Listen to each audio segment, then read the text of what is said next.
Sa panibagong pag-aaral na lumabas ng PCIJ sa kanilang report, lumalabas na 113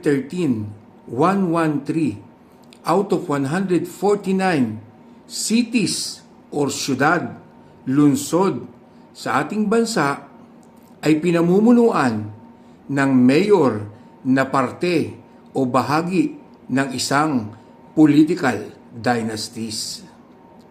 At 80 sa 113 na ito ay walang sawa at ubod ng kapal ng muka na muling tatakbo sa 2025 midterm election sa Mayo ngayong taon.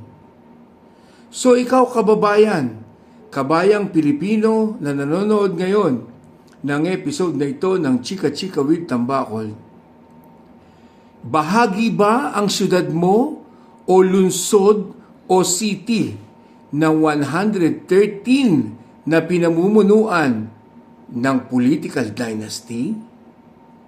Kung ang lungsod mo o syudad mo ang namumuno ay bahagi ng political dynasty, huwag ka nang magtaka kung ang lungsod mo o syudad mo ay patuloy na lusak sa kahirapan, kawalan ng maraming at sapat na hanap buhay, bulok na sistema at puno ng korupsyon.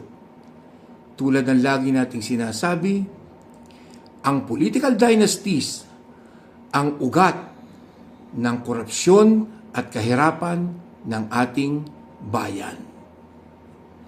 Ciao!